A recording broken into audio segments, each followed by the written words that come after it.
Selamat datang di Live Unpad. Pada hari ini kita akan membahas mengenai faktor yang berpengaruh pada produksi dan kualitas telur tetas. Namun terlebih dahulu saya akan memperkenalkan nama saya Indrawati Yuda Asmara. Saya adalah staf dosen di Fakultas Peternakan di Laboratorium Produksi Ternak Unggas. Sebenarnya banyak sekali faktor yang berpengaruh terhadap produksi dan kualitas telur. Di antaranya adalah pemilihan bibit, yang kedua manajemen pakan, kemudian manajemen kandang dan pengendalian penyakit. Namun sekali lagi pada bahasan pertemuan kita kali ini kita akan fokus pada pemilihan bibit dan manajemen pakan.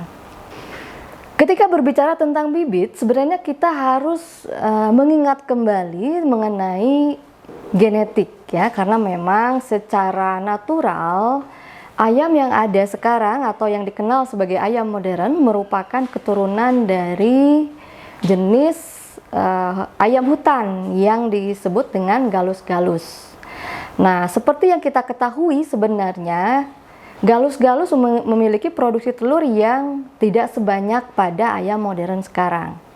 Sebagai contoh, sekarang kan dikenal ada namanya ayam lokal yang merupakan juga adalah keturunan dari ayam hutan merah, produksinya antara 60 sampai 120 butir per tahun.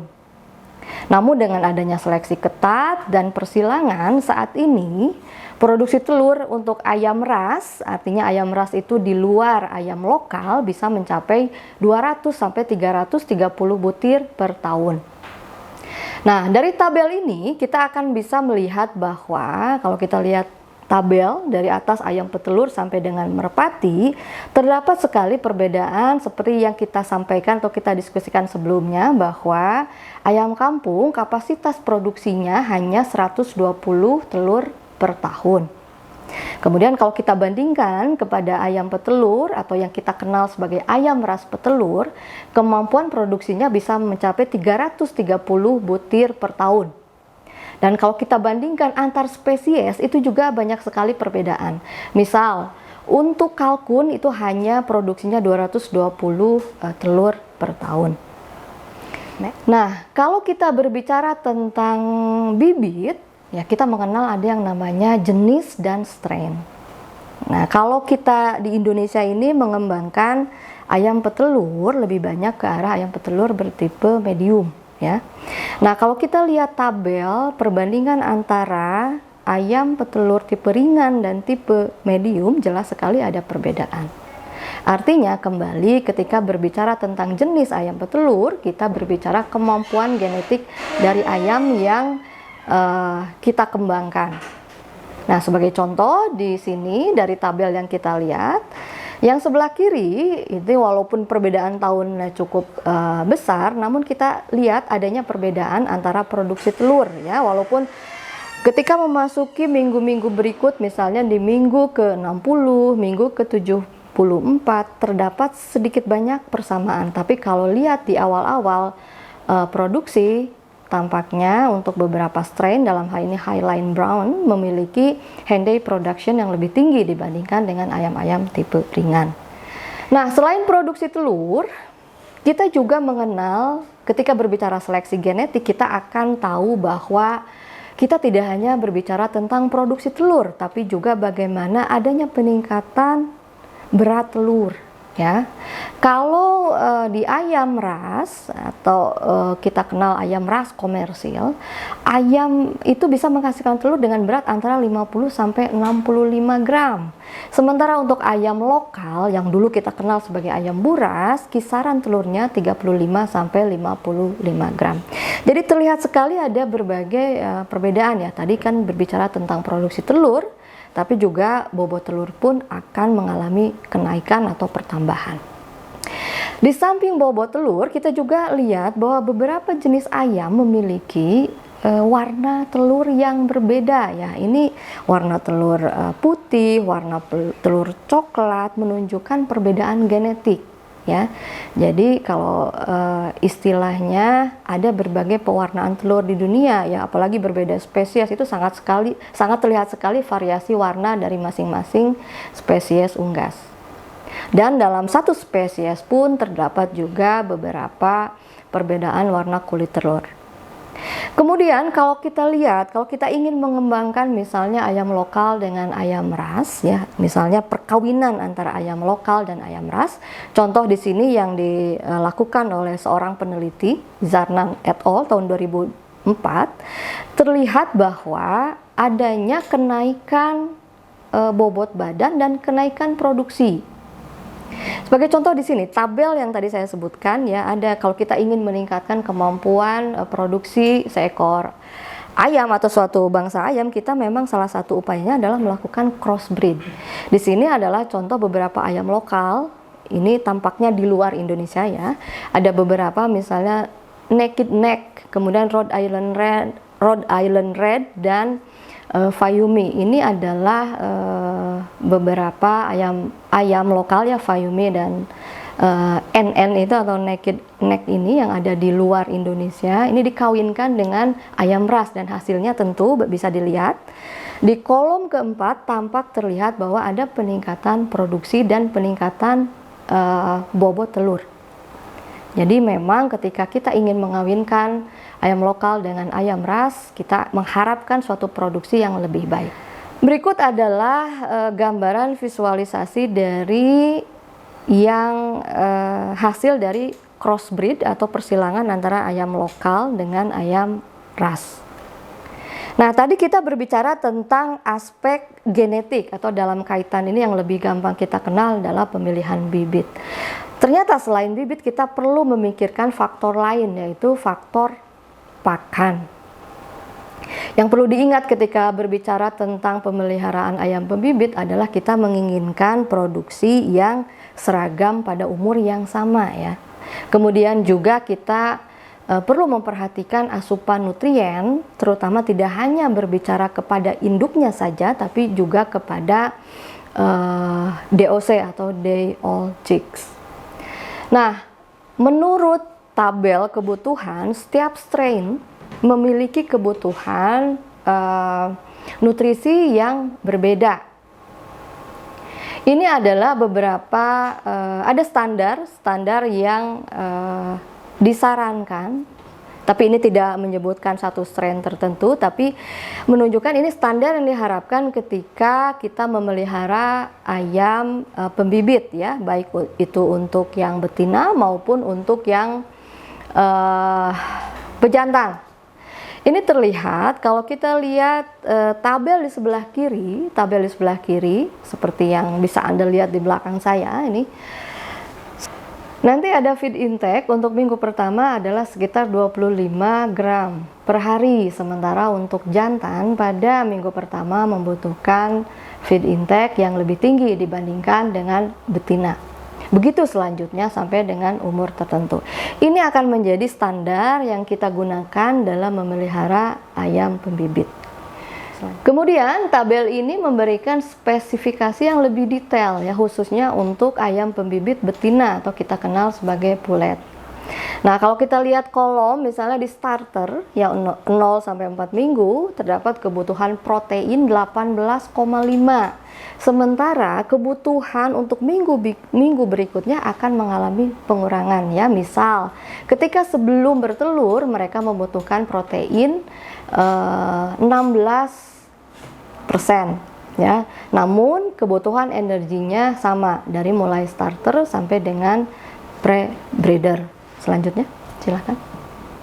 Nah, kemudian ini adalah kebutuhan rinci mengenai asam-asam amino yang dibutuhkan untuk perkembangan atau pertumbuhan dari ayam pembibit. Selanjutnya. Kemudian ini vitamin dan mineral yang dibutuhkan dari tadi umur starter sampai dengan pre-breeder. Kemudian ini ada beberapa fase lanjutan ya. Tadi kan dari mulai fase starter sampai dengan pre-breeder. Ini adalah kebutuhan pada fase 1 misalnya. Di sini kan pada fase 1 umur 22 sampai 34 minggu kita membutuhkan protein lebih sedikit lagi dibandingkan dengan fase starter. Begitupun dengan pada jantan ya, pada umur yang sama ternyata dia membutuhkan protein jauh lebih kecil dibandingkan dengan betina, dan kebutuhan energi yang lebih rendah. Namun sekali lagi kalau berbicara tentang jantan dan betina, konsumsi ransumnya lebih tinggi jantan dibandingkan dengan betina. Ini kemudian adalah kebutuhan vitamin dan mineral pada berbagai fase umur, dari tadi fase 1 sampai dengan fase 3. Dan kalau kita bandingkan antara berbagai strain, ini adalah contoh bahwa ternyata kalau berbicara strain atau bibit, ya, ini kaitannya dengan genetik, ternyata ada beberapa perbedaan kebutuhan, walaupun secara garis besar kalau kita rata-ratakan hampir sama. Misalnya untuk kebutuhan di strain Hubbard, dia membutuhkan metionin lebih tinggi dibandingkan dengan Ross. Nah, ini adalah salah satu pembeda. Namun ada kebutuhan-kebutuhan lain, misalnya di Ross ini memiliki kebutuhan yang lebih tinggi dibandingkan dengan Hubbard. Oke, selain tadi kita berbicara tentang kebutuhan pada induk, kita akan melihat bahwa ternyata apa yang dikonsumsi oleh induk akan berpengaruh terhadap telur tetas dan kemudian akan berpengaruh terhadap DOC. Di antaranya adalah bagaimana hubungan antara konsumsi ransum dengan bobot DOC. Tabel 2 menunjukkan bagaimana kita memberikan level konsumsi, misalnya di sini 140 gram per hari menghasilkan 40,3 DOC. Sementara kalau kita bandingkan dengan 169 feed intake, ternyata menghasilkan berat DOC yang jauh lebih tinggi. Ya, jadi artinya ada kaitan antara besarnya konsumsi ransum dengan bobot DOC. Kemudian hasil-hasil lain menunjukkan bahwa selain energi dan protein, ada beberapa hal yang harus diperhatikan terkait dengan asupan ransum. Salah satunya adalah bagaimana kita memberikan vitamin yang dibutuhkan agar ayam ini atau DOC ini berkembang dengan baik. Diskusi tentang vitamin akan kita bicarakan di slide-slide berikutnya. Kemudian di tabel ini kita lihat bahwa ternyata kita mengenal bahwa di awal kita diskusikan bahwa sebenarnya yang harus diperhatikan untuk keperluan ayam itu adalah kebutuhan protein dan energi. Tapi tidak serta-merta kemudian semakin tinggi energi atau semakin tinggi protein akan menyebabkan atau menghasilkan performa yang baik. Tidak demikian ternyata. Ada imbangan atau rasio yang perlu diperhatikan ketika kita ingin memberikan asupan nutrisi, khususnya mengenai imbangan antara energi dan protein. Suatu penelitian menunjukkan bahwa ketika kita memberikan level protein 5,52 gram ternyata menghasilkan berat badan DOC yang jauh lebih tinggi dibandingkan ketika kita memberi protein lebih dari 5,52 gram. Jadi intinya kebutuhan ransum ini bukan terkait atau tergantung dari besaran protein, tapi dari imbangan antara protein dengan energi. Kemudian kalau kita mengenal lagi dengan namanya ayam pembibit, kita memerlukan suatu kondisi atau bobot badan yang seragam. Nah, ada beberapa kasus dan sering terjadi pada beberapa strain, khususnya strain yang mungkin pertumbuhannya sangat cepat, kita perlu membatasi jumlah ransum, ya. Kemudian kita juga perlu mengurangi jumlah energi ataupun protein untuk mencapai bobot badan yang diinginkan. Makanya kita mengenal yang namanya pembatasan ransum atau restricted feeding. Nah, kita mengenal ada dua macam. Yang pertama adalah pembatasan ransum secara kualitatif. Pembatasan ransum secara kualitatif biasanya berhubungan dengan kandungan energi dan protein. Ya. Kemudian juga ketika berbicara pembatasan ransum secara kualitatif, kita mengenal juga pengurangan protein khususnya, ya. Ini contoh seperti di layar ini bahwa ketika kita melakukan penurunan kandungan metionin ternyata akan menyebabkan penurunan uniformity.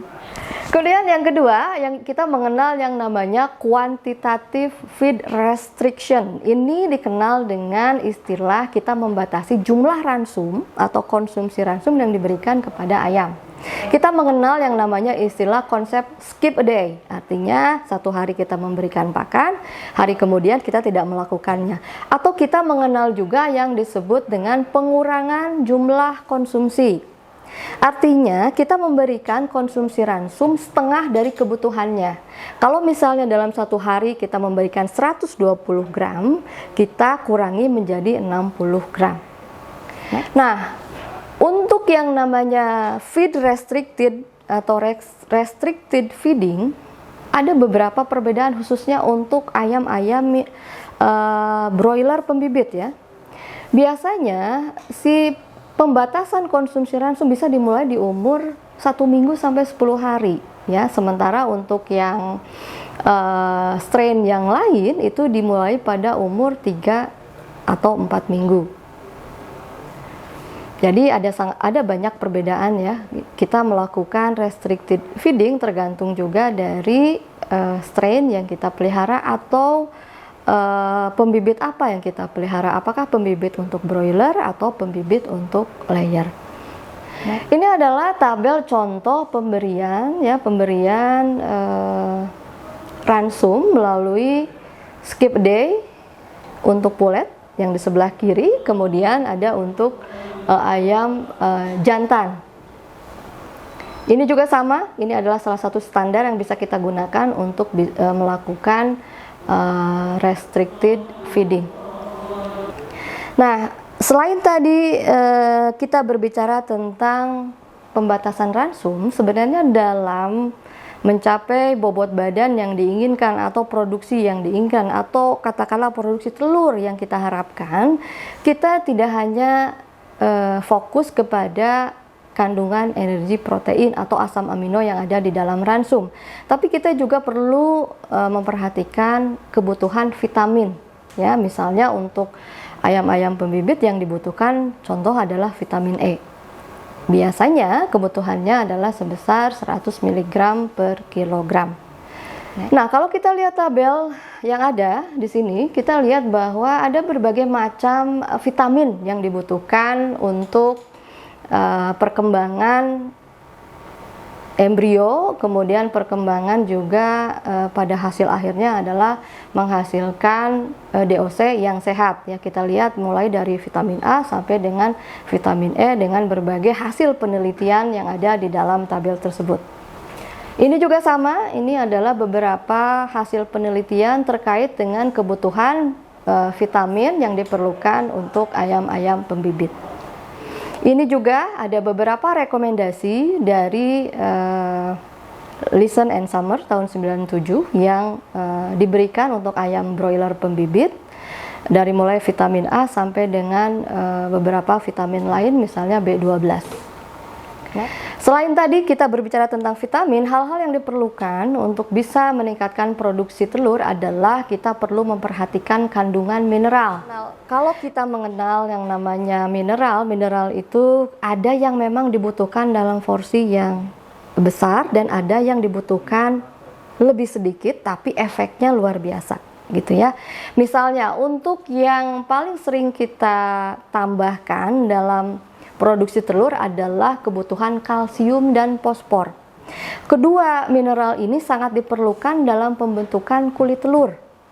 Kalau kita memberikan ransum dengan kandungan kalsium dan fosfor yang rendah, kemungkinan kulit telurnya akan sangat tipis atau lembek ya.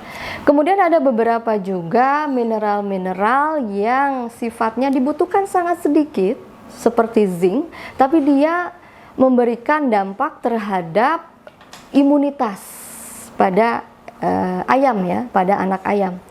Jadi kita memang memerlukan kombinasi antara berbagai mineral untuk mencapai kebutuhan produksi dan meningkatkan imunitas pada anak ayam.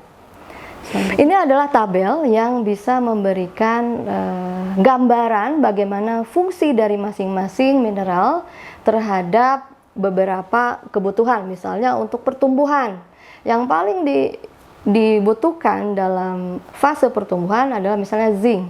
Kemudian dalam untuk membentuk kerangka kita membutuhkan mineral lain seperti fosfor. Saya rasa pembahasan mengenai pakan dan bibit sudah cukup. Kita akan lanjut kepada bahasan berikutnya. Terima kasih.